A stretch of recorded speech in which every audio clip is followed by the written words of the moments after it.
Beats of spiritual stories की सभी videos को देखने के लिए सब्सक्राइब करें और बेल आइकन पर प्रेस करें। नमस्कार, बीट्स ऑफ स्पिरिचुअल स्टोरीज में आप सभी का स्वागत है। आज हम आपको एक ऐसे संत से परिचित कराएंगे जिनके पैरों के नीचे अपना सिर रखने नेता और अंग्रेज तक आ जाया करते थे। इन बाबा का जन्म अज्ञात है, यहां तक कि उनकी सही उम्र का आंकलन भी नहीं हुआ है। कहा जाता है कि वे करीब 900 साल तक जिंदा रहे थे। बाबा के संपूर्ण जीवन के बारे में अलग अलग मत है। कुछ लोग उनका जीवन 250 वर्ष तो कुछ लोग 500 वर्ष भी मानते हैं। भारत के उत्तर प्रदेश के देवरिया जनपद में एक योगी सिद्ध महापुरुष एवं संत पुरुष थे, देवराहा बाबा। जी हां, देवराहा बाबा, जिनके दर्शन करने डॉक्टर राजेंद्र प्रसाद, मदन मोहन मालवीय जी, पुरुषोत्तम दास टंडन जैसी विभूतियों ने पूज्य देवराहा बाबा के समय समय पर दर्शन कर अपने को कृतार्थ अनुभव किया था। पूज्य बाबा जी महर्षि पतंजलि द्वारा प्रतिपादित अष्टांग योग में पारंगत थे। श्रद्धालुओं के कथन अनुसार बाबा अपने पास आने वाले प्रत्येक व्यक्ति से बड़े प्रेम से मिलते थे और सबको कुछ न कुछ प्रसाद अवश्य देते थे।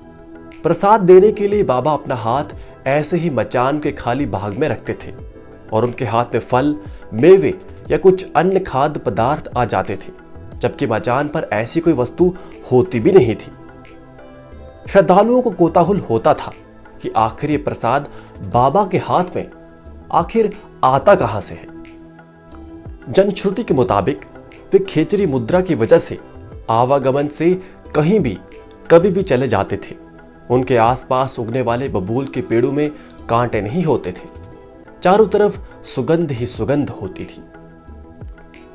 लोगों में विश्वास था कि बाबा जल पर भी चल सकते थे और अपने किसी भी गंतव्य स्थान पर जाने के लिए उन्होंने कभी भी सवारी नहीं की और ना ही उन्हें कभी किसी सवारी से कहीं जाते हुए देखा गया। बाबा हर साल कुंभ के समय प्रयाग आते थे। ऐसा भी मानना है कि वे किसी महिला के गर्भ से नहीं बल्कि पानी से अवतरित हुए थे। यमुना के किनारे वृंदावन में वे 30 मिनट तक पानी में बिना सांस लिए रह सकते थे। उनको जानवरों की भाषा समझ में आती थी। खतरनाक जंगली जानवरों को वे पल भर में काबू में कर लेते थे। ऐसा भी मानना है कि बाबा को सब पता रहता था कि कब, कौन, कहां उनके बारे में चर्चा हुई। वे अवतारी व्यक्ति थे। उनका जीवन बहुत सरल और सौम्य था। वे फोटो कैमरे और टीवी जैसी चीजों को देख अचंभित रह जाते थे। वे उनसे अपनी फोटो लेने के लिए कहते थे, लेकिन आश्चर्य की बात यह थी कि उनका फोटो नहीं बनता था। वे चाहते तो रिवॉल्वर से गोली नहीं चलती थी। उनका निर्जीव वस्तु पर नियंत्रण था। अपनी उम्र, कठिन तप और सिद्धों के बारे में देवराहा बाबा ने कभी भी कोई चमत्कारिक दावा नहीं किया, लेकिन उनके इर्द गिर्द हर तरह के लोगों की भीड़ ऐसी भी रही जो हमेशा उनके चमत्कार खोजते देखी गई। अत्यंत सहज, सरल और सुलभ बाबा के सानिध्य में जैसे वृक्ष, वनस्पति भी अपने को आश्वस्त अनुभव करते रहे। भारत के पहले राष्ट्रपति डॉक्टर राजेंद्र प्रसाद ने उन्हें अपने बचपन में देखा था। देश दुनिया के महान लोग उनसे मिलने आते थे और विख्यात साधु संतों का भी उनके आश्रम में समागम होता रहता था। उनसे जुड़ी कई घटनाएं इस सिद्ध संत को मानवता, ज्ञान, तप और योग के लिए विख्यात बनाती है। ये बात 1987 की है। जून का महीना था। वृंदावन में यमुना पार देवराहा बाबा का डेरा जमा हुआ था। अधिकारियों में अफरा तफरी मची हुई थी।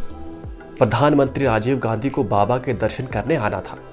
प्रधानमंत्री के आगमन और यात्रा के लिए इलाके की मार्किंग कर ली गई थी। आला अफसरों ने हेलीपैड बनाने के लिए वहां लगे एक बबूल के पेड़ की डाल काटने का निर्देश दिया। भनक लगते ही बाबा ने एक बड़े पुलिस ऑफिसर को बुलाया और पूछा कि पेड़ को क्यों काटना चाहते हो। ऑफिसर ने कहा, प्रधानमंत्री की सुरक्षा के लिए यह जरूरी है। बाबा बोले, तुम यहां अपने पीएम को लाओगे, उनकी प्रशंसा पाओगे, पीएम का नाम भी होगा कि वे साधु संतों का पास जाता है, लेकिन इसका दंड तो बेचारे पेड़ को भुगतना पड़ेगा। ये पेड़ जब इस बारे में मुझसे पूछेंगे तो मैं इन्हें क्या जवाब दूंगा? नहीं, ये पेड़ नहीं काटा जाएगा। अफसरों ने अपनी मजबूरी बताई कि ये दिल्ली से आए गए अफसरों का आदेश है, इसलिए इसे काटा ही जाएगा।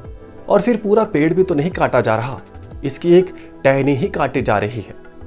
मगर बाबा जरा भी राजी नहीं हुए। उन्होंने कहा कि ये पेड़ होगा तुम्हारी निगाह में, मेरा तो ये सबसे पुराना साथी है, दिन रात मुझसे बतियाता है, ये पेड़ नहीं कट सकता। इस घटनाक्रम से बाकी अफसरों की दुविधा बढ़ती जा रही थी। फिर आखिर बाबा ने ही उन्हें तसल्ली दी और कहा कि घबराओ मत, अब पीएम का कार्यक्रम टल जाएगा, तुम्हारे पीएम का कार्यक्रम मैं कैंसिल कर देता हूं। और आश्चर्य की बात है कि 2 घंटे बाद ही पीएम ऑफिस से रेडियोग्राम आ गया कि प्रोग्राम स्थगित हो गया है। कुछ हफ्तों बाद राजीव गांधी वहां आए, लेकिन पेड़ नहीं कटा। अब इसे आप क्या कहेंगे, चमत्कार या संयोग? बाबा की शरण में आने वाले कई विशिष्ट लोग थे। उनके भक्तों में जवाहरलाल नेहरू, लाल बहादुर शास्त्री, इंदिरा गांधी जैसी चर्चित नेताओं के नाम हैं। उनके पास लोग हठ योग सीखने भी जाते थे। सुपात्र देखकर वे हठ योग की 10 मुद्राएं सिखाते थे। योग विद्या पर उनका गहन ज्ञान था। ध्यान, योग, प्राणायाम, ताटक समाधि आदि पर वे गूढ़ विवेचन करते थे। कई बड़े सिद्ध सम्मेलनों में उन्हें बुलाया जाता था, तो वे संबंधित विषयों पर अपनी प्रतिभा से सबको चकित कर देते थे। लोग यही सोचते थे कि इस बाबा ने इतना सब कब और कैसे जान लिया। ध्यान, प्राणायाम, समाधि की पद्धतियों के वे सिद्ध थे। धर्माचार्य, पंडित, तत्वज्ञानी, वेदांती उनसे कई तरह के संवाद करते थे। उन्होंने जीवन में लंबी लंबी साधनाएं की। जन कल्याण के लिए वृक्षों, वनस्पतियों के संरक्षण, पर्यावरण एवं वन्य जीवन के प्रति उनका अनुराग जग जाहिर था। देश में आपातकाल के बाद हुए चुनाव में जब इंदिरा गांधी हार गई तो वे भी देवराहा बाबा से आशीर्वाद लेने आई। उन्होंने अपने हाथ के पंजे से उन्हें आशीर्वाद दिया। वहां से वापस आने के बाद इंदिरा ने कांग्रेस का चुनाव चिन्ह हाथ का पंजा निर्धारित कर दिया। इसके बाद 1980 में इंदिरा के नेतृत्व में भारतीय राष्ट्रीय कांग्रेस ने प्रचंड बहुमत प्राप्त किया और वे देश के प्रधानमंत्री बने। बाबा महान योगी और सिद्ध संत थे। उनके चमत्कार हजारों लोगों को झंकित करते रहे। आशीर्वाद देने का उनका ढंग निराला था। मचान पर बैठे बैठे ही अपना पैर जिसके सिर पर रख दिया वे धन्य हो गया। पेड़ पौधे भी उनसे बात करते थे। उनके आश्रम में बबूल तो थे मगर कांटे विहीन। यही नहीं, वे खुशबू भी बिखेरते थे। उनके दर्शन को प्रतिदिन विशाल जनसमूह उमड़ता था। बाबा भक्तों के मन की बात भी बिन बताए जान लेते थे। उन्होंने पूरा जीवन अन्न नहीं खाया, दूध व शहद पीकर जीवन गुजार दिया। श्रीफल का रस उन्हें बहुत पसंद था। देवराहा बाबा को खेचरी मुद्रा पर सिद्धि थी, जिस कारण वे अपनी भूख और आयु पर नियंत्रण प्राप्त कर लेते थे। ख्याति इतनी कि जॉर्ज पंचम जब भारत आया तो अपने पूरे लाव लश्कर के साथ उनके दर्शन करने देवरिया जिले के दियारा इलाके में माइल गांव तक उनके आश्रम तक पहुंच गया। दरअसल इंग्लैंड से रवाना होते समय उसने अपने भाई से पूछा था कि क्या वास्तव में इंडिया के साधु संत महान होते हैं। प्रिंस फिलिप ने जवाब दिया, हाँ, कम से कम देवराहा बाबा से जरूर मिलना। ये सन 1911 की बात है। जॉर्ज पंचम की यह यात्रा तब विश्व युद्ध के मंडरा रहे माहौल के चलते भारत के लोगों को बरतानिया हुकूमत के पक्ष में करने की थी। उससे हुई बातचीत बाबा ने अपने शिष्यों को बताई भी थी, लेकिन कोई भी उस बारे में बातचीत करने को आज भी तैयार नहीं है। डॉक्टर राजेंद्र प्रसाद तब कोई 2-3 साल के रहे होंगे जब अपने माता पिता के साथ वे बाबा के यहाँ आए थे। बाबा देखते ही बोल पड़े, ये बच्चा तो राजा बनेगा। बाद में राष्ट्रपति बनने के बाद उन्होंने बाबा को एक पत्र लिखकर कृतज्ञता प्रकट की और सन 1954 के प्रयाग कुंभ में बाकायदा बाबा का सार्वजनिक पूजन भी किया। बाबा देवराहा 30 मिनट तक पानी में बिना सांस लिए रह सकते थे। उनको जानवरों की भाषा समझ में आती थी। खतरनाक जंगली जानवरों को वो पल भर में काबू कर लेते थे।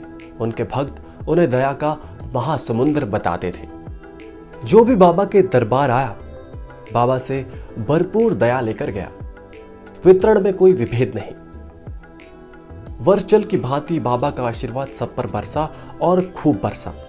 मान्यता थी कि बाबा का आशीर्वाद हर मर्ज की दवाई है। कहा जाता है कि बाबा देखते ही समझ जाते थे कि सामने वाले का क्या सवाल है। दिव्य दृष्टि के साथ तेज नजर, कड़क आवाज, दिल खोलकर हंसना, खूब बतियाना बाबा की आदत थी। याददाश्त इतनी कि दशकों बाद भी मिले व्यक्ति को पहचान लेते और उसके दादा परदादा तक का नाम व इतिहास तक बता देते, किसी तेज कंप्यूटर की तरह। बाबा बलिष्ठ कदकाठी के थे, लेकिन देह त्यागने के समय तक वे कमर से आधा झुककर चलने लगे थे। उनका पूरा जीवन मचान पर ही बीता था। लकड़ी के 4 खंभों पर टिके मचान ही उनका महल था, जहां नीचे से ही लोग उनके दर्शन करते थे। मचाल पर वे साल के 8 महीने बिताते थे। कुछ दिन बनारस के रामनगर में गंगा के बीच, माघ में प्रयाग, फागुन में मथुरा के मठ के अलावा वे कुछ समय हिमालय में एकांतवास भी करते थे।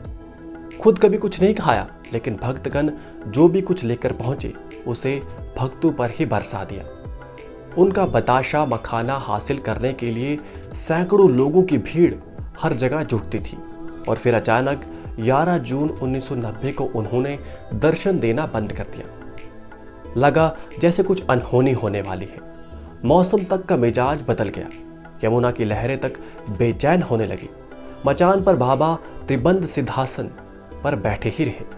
डॉक्टरों की टीम ने थर्मामीटर पर देखा कि पारा अंतिम सीमा को तोड़ निकलने पर आमादा था। 19 तारीख को मंगलवार के दिन योगिनी एकादशी थी। आकाश में काले बादल छा गए। तेज आंधियां तूफान ले आई। यमुना जैसे समुद्र को मात करने पर उतावली थी। लहरों का उछाल बाबा की मचान तक पहुंचने लगा। और इन्हीं सब के बीच शाम 4 बजे बाबा का शरीर स्पंद रहित हो गया। भक्तों की अपार भीड़ भी प्रकृति के साथ हाहाकार करने लगी।